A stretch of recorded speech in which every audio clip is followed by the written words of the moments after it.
नई कहानी देखने के लिए चैनल को सब्सक्राइब करें और बेल आइकन दबाएं। सूरज का साड़ी का शोरूम था, जहां उसे कस्टमर को कई बार साड़ी पहनकर भी दिखाना पड़ता था, जिसके चलते कई बार लोग उसकी पत्नी आरती को साड़ी पहनने वाला पति का ताना भी मारते थे, जो चीज आरती को बिल्कुल भी अच्छी नहीं लगती थी। लेकिन सूरज को इन बातों से कोई फर्क नहीं पड़ता था और ना उसे अपने काम को लेकर कोई शर्म थी। एक दिन सूरज साड़ी पहने कस्टमर को दिखा रहा होता है, तभी आरती का फोन आता है और वो कहती है, सुनिए जी, आप कहाँ हैं? जल्दी से मेरे पास आ जाओ, मुझे आपसे बहुत जरूरी काम है। तुम इतना घबराते हुए क्यों बोल रही हो? सब ठीक तो है ना? कहाँ हो? जल्दी बताओ, मैं अभी आ रहा हूँ। मैं आपकी शॉप से कुछ दूरी पर ही हूँ, बस आप जल्दी से आ जाइए, मैं आपका इंतजार कर रही हूँ। ठीक है, तुम फोन रखो, मैं बस अभी आया 2 मिनट में। सूरज इतना कहकर फोन रख देता है और आरती के पास जाने के लिए निकल जाता है। जल्दीबाजी में वो भूल जाता है कि उसने साड़ी पहन ही रखी है। थोड़ी देर बाद जब वो आरती के पास पहुंचता है, तभी आरती सूरज को साड़ी पहने हुए देखकर गुस्से में कहती है, लो, बस यही बाकी रह गया था कि आप साड़ी पहनकर सड़कों पर घूमे। अरे जरा सी भी शर्म नहीं है, औरत की तरह साड़ी पहनकर घूमते हुए आ गए। अरे चुप करो तुम, ये सब ना तुम्हारी वजह से हुआ है। तुमने इतनी जल्दबाजी में फोन किया तो मुझे कुछ समझ नहीं आया और मैं भूल गया कि मैंने साड़ी पहनी हुई है और मैं बस निकल आया जल्दी से। याद भी कैसे होगा, पूरा दिन तो आपका साड़ी पहने हुए ही निकल जाता है, तो भूल तो जाओगे ही। अब अपना मुंह ढकिए, वरना अगर कहीं किसी जानने वाले की नजर पड़ गई तो मेरा तो मजाक बनेगा ही बनेगा और लोगों को 4 बातें बोलने का बहाना मिल जाएगा कि मेरा पति साड़ी पहनने वाला है। भगवान से मेरी बुराई करती रहोगी या मुझे भी बताओगी कि मुझे यहाँ बुलाया क्यों है? मुझे देर हो रही है, शॉप पर जाना है, मेरे कस्टमर इंतजार कर रहे हैं मेरा।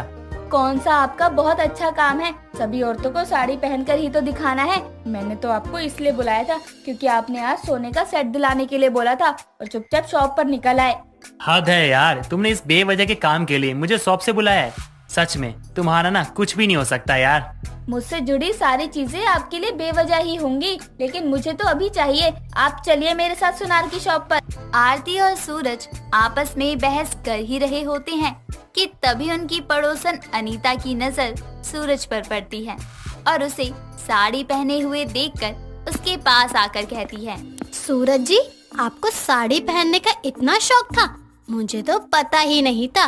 वैसे कसम से आप साड़ी में बहुत अच्छे लग रहे हो।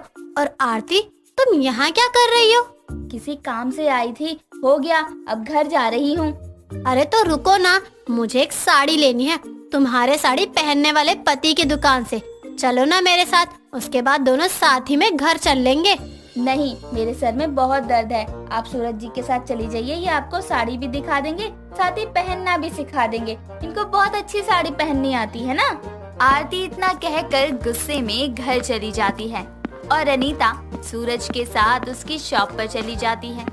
शाम को सूरज शॉप से घर आता है, तभी आरती उसके पास आती है और कहती है, देखिए, जो मजाक आज अनीता के सामने हमारा बना है, मैं नहीं चाहती कि वो दोबारा बने। इसलिए अब आप अपनी शॉप पर कुछ लड़के रख लीजिए जो साड़ी बेचेंगे और जरूरत पड़ी तो वही कस्टमर को साड़ी पहन कर दिखाएंगे। लेकिन आप आज के बाद साड़ी नहीं पहनेंगे, वरना मुझसे बुरा कोई नहीं होगा।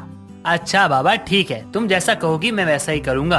अब खाना मिलेगा, पेट में चूहे कूद रहे भूख के मारे, जान निकल जाएगी मेरी। ये हुई ना बात। ठीक है, आप जाइए, फ्रेश हो जाइए, मैं आपके लिए खाना लगाती हूँ। ओके, मैं बस यूँ गया और यूँ आया। सूरज इतना कहकर अपने कमरे में चला जाता है।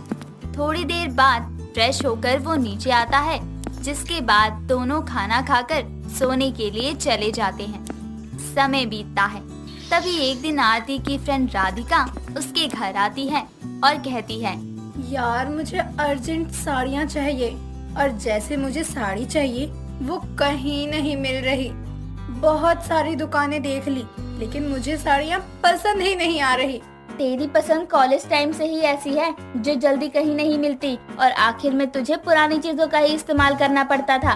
अब ऐसा नहीं होता है, मैंने अपनी पहले वाली आदतें सुधार ली है। अब मैं पहले की तरह जिद्दी नहीं हूँ, बल्कि सारे काम सोच समझ कर करती हूँ। और मुझे पता है मेरी ये परेशानी तू ही दूर कर सकती है, क्योंकि मुझे पता चल चुका है कि तेरे पति का साड़ियों का बहुत बड़ा शोरूम है। अब तो तू ही मुझे वहाँ साड़ियाँ दिलवाएगी। नहीं, मैं कहीं नहीं जाऊंगी। मेरे सर में बहुत दर्द है। और शहर में साड़ियों की शोरूम की कमी पड़ गई थी क्या, जो तुझे अपने पति के साड़ी के शोरूम में लेकर जाऊं मैं? तू कैसी वाइफ है यार। लोग अपने पति के काम को आगे बढ़ाने की सोचती है, और एक तू है कि घर में आए कस्टमर को भगा रही है, उसकी रोजी रोटी पर लात मार रही है। मुझे बस इतना पता है कि तू मेरे साथ जा रही है, बस। राधिका के बार बार कहने पर आरती उसे लेकर सूरज की साड़ियों के शोरूम पर चली जाती है, जहां पहुंचकर वो देखती है कि उसके मना करने के बाद भी सूरज सभी औरतों को साड़ी पहनकर दिखा रहा होता है और सभी औरतें उस पर हंस रही थी, जिस पर आरती को बहुत ही गुस्सा आता है।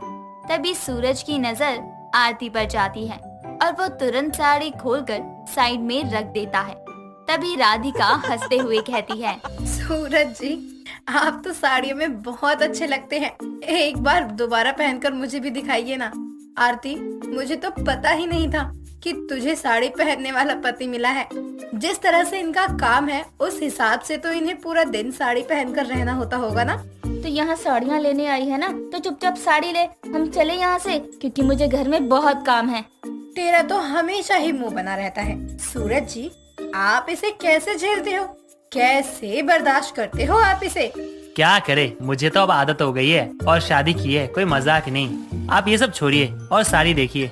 इतना कहकर राधिका को एक से बढ़कर के एक साड़ियाँ दिखाता है। थोड़ी देर बाद आरती और राधिका साड़ियाँ लेकर वहाँ से चली जाती है। ऐसे ही समय बीतता है। तभी एक दिन आरती सूरज के साथ अपनी बहन की शादी में जाती है।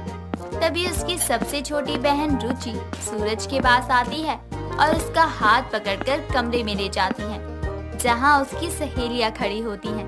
तभी रुचि कहती है, जीजू, बारात आने का समय हो गया और हम लोग बहुत देर से साड़ी पहनने की कोशिश कर रहे हैं। क्या आप हमें एक बार साड़ी पहनकर दिखा सकते हैं? सॉरी रुचि, अगर तुम्हारी बहन ने मुझे साड़ी पहने देख लिया ना तो मेरी जान ले लेगी। तुम एक काम करो, अपनी दीदी से पूछ लो, वो बता देगी। वो क्या बताएंगी? वो तो खुद शादी में सूट डालकर आई हैं, क्योंकि उन्हें साड़ी पहननी आती नहीं है और ना ही उन्हें पसंद है। जीजू, बस 5 मिनट लगेगा आपको। रुचि के बार बार कहने पर सूरज साड़ी पहनकर सभी को साड़ी पहनने का सही तरीका बता रहा होता है।